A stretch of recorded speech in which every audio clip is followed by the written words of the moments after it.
والصلاة والسلام على سيد الأولياء والصلاة والسلام على سيد الأتقياء والصلاة والسلام على سيد الأصفياء. أما بعد، فقد قال الله تبارك وتعالى في القرآن الكريم والفرقان الحكيم: فأعوذ بالله من الشيطان الرجيم، بسم الله الرحمن الرحيم،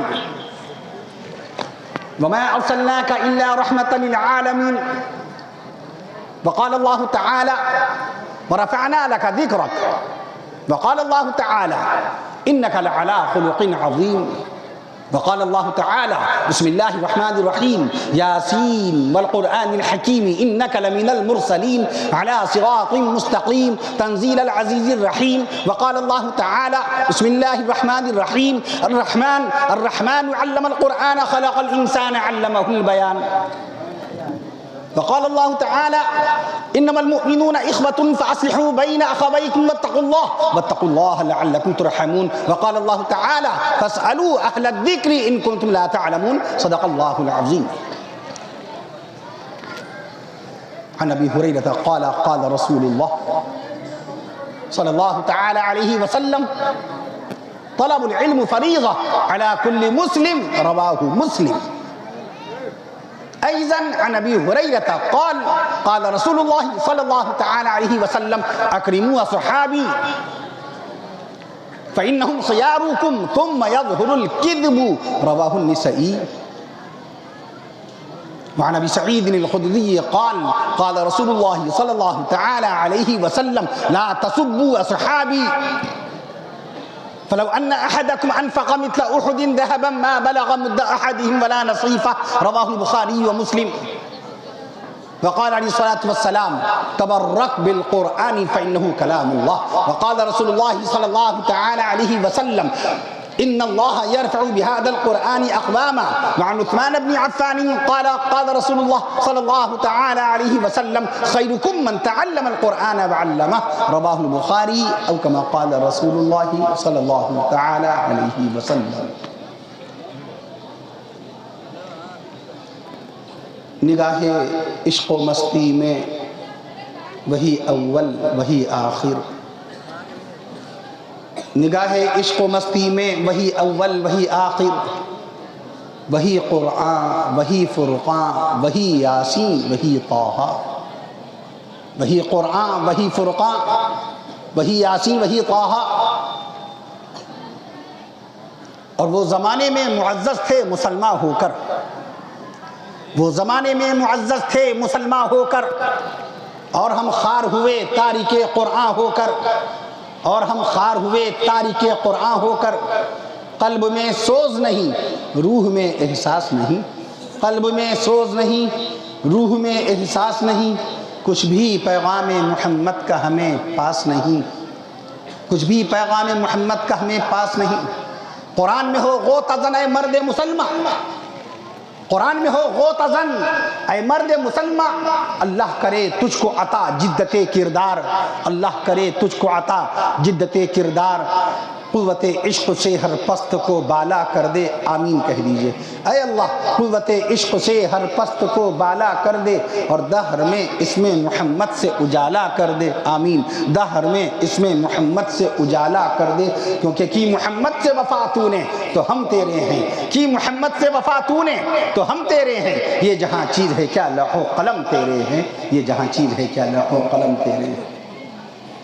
ہم سب سے پہلے خالق کائنات کامل الذات محمود الصفات الہ العالمین احسن الخالقین اللہ تبارک و تعالیٰ کی بارگاہ اقدس میں شکر کے کلمات بجا لانا چاہتے ہیں کہ اس نے اپنے بے حد و بے حساب فضل و کرم اور احسانات سے، اور اپنے حبیب پیارے آقا امام الانبیاء شافع روز جزا رسول عربی پیغمبر اسلام نبی آخر الزمان سیدنا حضرت محمد رسول اللہ صلی اللہ تعالی علیہ وسلم کے صدقہ و طفیل میں مدرسہ شمس العلوم کے اس عظیم الشان تاریخ ساز بارونق بابرکت دینی اجلاس میں حاضری کی توفیق عنایت فرمائی۔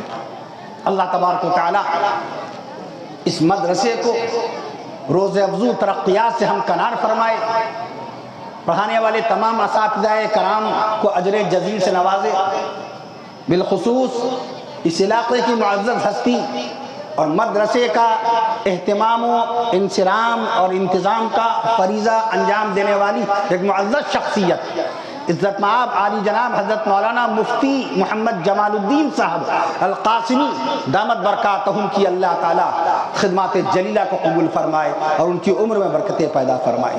حضرت مولانا محمد توصیف احمد صاحب القاسمی مدد العلی کی کاوش حسنہ کو مقبولیت کا مقام نصیب فرمائے۔ بہت سارے احباب سے آج ملاقات ہوئی ماشاءاللہ۔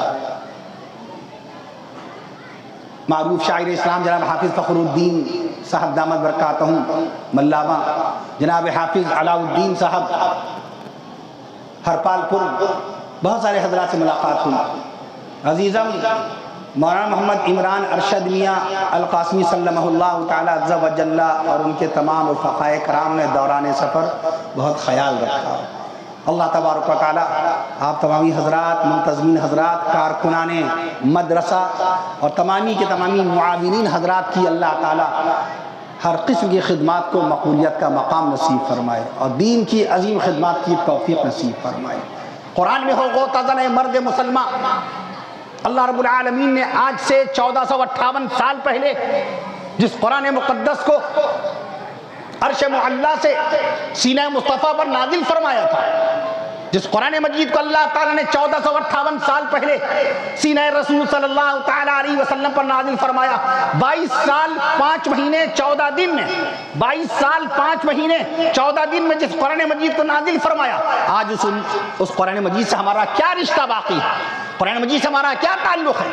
ابھی ناظم اجلاس، نقیب اجلاس مولانا یاسر عبد القیوم صاحب القاسمی مدد العلی باقاعدہ ذکر فرما رہے تھے عظمت قرآن پر۔ ہم سے قبل بزرگ علماء کرام نے بھی خطابات فرمائے، وعظ و بیانات فرمائے عظمت قرآن کے اوپر، قرآن مجید کی اہمیت، قرآن مجید کی تعلیمات کی اہمیت پر۔ آج ہمارا رشتہ قرآن مجید سے باقی نہیں رہا۔ جس موبائل کو 1973 میں بنایا گیا، جس موبائل کو مارٹن کوپر نے، امریکہ کے اسکالر، امریکہ کے انجینئر مارٹن کوپر نے 3 اپریل 1973 کو بنایا، اس موبائل سے ہمارا رشتہ اس قدر مضبوط ہے کہ رات میں سوتے ہیں تو موبائل دیکھ کر، اور سویرے جب سو کے اٹھتے ہیں تو سب سے پہلی نگاہ موبائل پر پڑتی ہے۔ ایک دور تھا جب سونے سے پہلے بندہ اپنے گھر کے کمرے میں رکھے ہوئے اللہ کے مقدس کلام کو، قرآن مجید کو دیکھ کر کے سوتا تھا کہ آخری نظر ہماری اگر پڑے تو کلام اللہ پہ پڑھے، قرآن مجید پر پڑھے۔ یا والدین کو جو جنت قرار دیا، مدینے والے آقا صلی اللہ تعالیٰ علیہ وسلم نے فرمایا فَإِنَّ الْجَنَّةَ تَحْتَ رِجْلِهَا فَإِنَّ الْجَنَّةَ عِنْدَ رِجْلِهَا۔ اے جابر جاؤ، جا کر اپنی ماں کی خدمت میں لگ جاؤ، بے شک تمہاری ماں کے قدموں کے نیچے جنت ہے۔ فَإِنَّ الْجَنَّةَ تَحْتَ رِجْلِهَا عِنْدَ رِجْلِهَا، بے شک جنت تمہاری ماں کے قدموں کے قریب ہے۔ تو رات میں سونے سے پہلے اپنی ماں کا چہرہ دیکھ کر کے چراغ کو گل کرتا تھا، لائٹ بند کرتا، یہ گنہگار، یہ حقیر و فقیر، یہ گنہگار و سیاکار، اللہ میری والدہ مرحومہ کو جنت الفردوس میں اعلیٰ مقام نصیب فرمائے۔ اس ناچیز کا اس پہ عمل رہا ہے کہ ہم سوئچ کے اوپر ہاتھ رکھتے تھے، لائٹ آف کرتے تھے، بجلی کو بند کرتے تھے، بلب کو آف کرنے سے پہلے والدہ کا چہرہ دیکھ لیا یا والد کا چہرہ دیکھ لیا، اس پر اللہ کا شکر عمل رہا ماشاءاللہ۔ میں عرض کر دوں آپ سے کہ باپ کو مدینے والے آقا صلی اللہ تعالیٰ علیہ وسلم نے جنت کا دروازہ قرار دیا، آج موبائل کو سوتے سوتے دیکھتے ہیں، کس نے کوئی ویڈیو بھیجا ہو، کسی نے کوئی واٹس ایپ بھیجا ہو، کسی نے کوئی پوسٹ بھیجی ہو، کسی نے کوئی ڈرامہ بھیج دیا ہو، کسی نے کوئی لطیفہ چٹکلا بھیج دیا ہو۔ جس قرآن کو رب ذوالجلال نے 1500 سال پہلے امت محمدیہ کو عطا فرمایا، اس قرآن سے کیا رشتہ باقی ہے؟ اقبال نے کہا قرآن میں ہو غوطہ زن مرد مسلمان۔ قرآن کب آیا؟ 1500 سال پہلے، جس دور میں لوگ قلم سے واقف نہیں تھے، اس دور میں اللہ نے قرآن مجید میں سورہ قلم کے نام سے پوری سورت نازل فرما کر امت محمدیہ کو قلم والا بنایا۔ جس دور میں لوگ قلم سے واقف نہیں تھے، جس دور میں لوگ قلم کا استعمال نہیں جانتے تھے، پورے ملک عرب میں صرف 17 افراد قلم سے لکھنا جانتے تھے، اسی میں امیر المومنین خلیفۃ المسلمین سیدنا حضرت عمر فاروق اعظم رضی اللہ تعالیٰ عنہ۔ اس دور میں اللہ نے سورہ قلم نازل فرمائی، اللہ نے 12 قسم کے قلم نازل فرمائے۔ اگر آج ایک مسلمان سے پوچھ لیا جائے 12 میں سے 6 قلم کے نام بتائیے جو رب ذوالجلال نے تخلیق فرمائے، علامہ ابن قیم رحمۃ اللہ تعالی علیہ، جن کا انتقال 751 ہجری میں ہوا تھا، اور انہوں نے تذکرہ فرمایا باقاعدہ 12 قلم۔ قلم قدرت کون سا قلم ہے؟ قلم وحی کون سے قلم سے اللہ کا قرآن لکھا گیا؟ قلم قدرت کون سا ہے؟ قلم جامع کسے بولتے ہیں؟ نعتیہ کلام پڑھا جا رہا تھا، قلم نعت کون سا ہے؟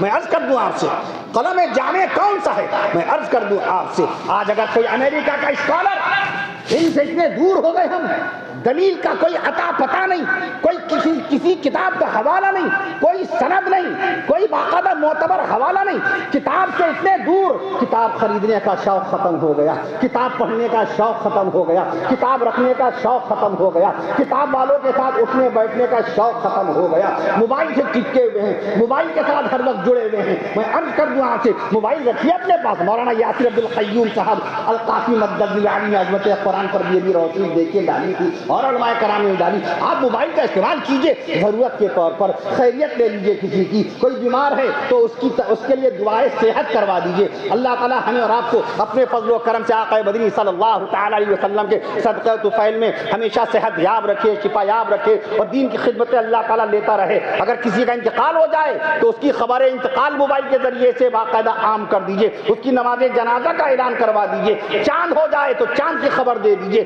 کسی کی بیٹی کا رشتہ لگوا دیجئے، کسی بے روزگار کو موبائل کے ذریعے سے روزگار دلوا دیجئے، موبائل کے ذریعے سے ایک دوسرے کی خدمت آپ کیجئے، اس کے لیے جائز ہے، درست ہے۔ مگر یہ پوری رات موبائل میں جوجنا، پوری رات موبائل میں انٹرٹینمنٹ کرنا، رسول پاک صلی اللہ تعالی علیہ وسلم کی شان اقدس میں گستاخی کی گئی، موبائل کے ذریعے سے اس قدر پھیلایا گیا۔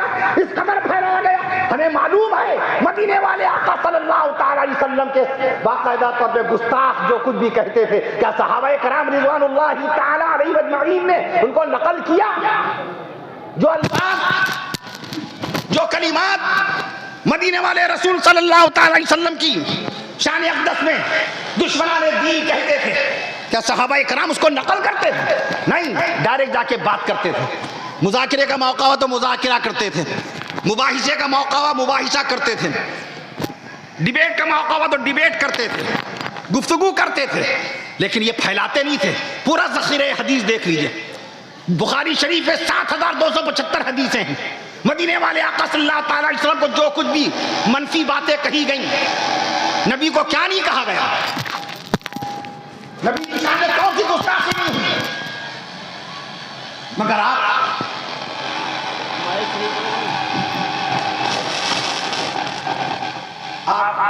دفتر حدیث میں بس ایکو کم کر دیجیے، ایکو ہٹا دیجیے۔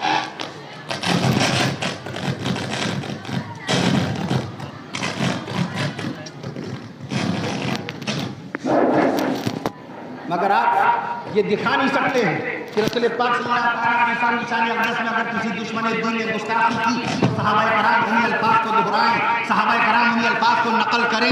آپ ذخیرہ حدیث میں دکھا نہیں سکتے ہیں نبی کی شان میں ایسے جملے کہے جائیں، اس کو ہم باقاعدہ پھیلائیں، اس کو عام کریں، وہی الفاظ ہم پڑھیں، وہی الفاظ دوسرا شخص پڑھے، وہی الفاظ تیسرا کوئی کسی اور تک پہنچائے۔ کی شان اقدس میں وہ گستاخانہ کلمات دہرائے جائیں، خاموشی دیکھیے۔ حدیث شریف میں ایک روایت نہیں ملے گی کہ مدینے والے آقا صلی اللہ تعالی علیہ وسلم کی شان اقدس میں جو گستاخی کی گئی ہو اس کے الفاظ کو نقل کریں صحابہ کرام، ایسا ایک حوالہ نہیں ملے گا، بلکہ صحابہ کرام ڈائریکٹ جا کے بات کریں۔ ہم نے نبی کریم صلی اللہ علیہ وسلم کی شان اقدس میں وہ گستاخانہ جملے کتنے پھیلائے،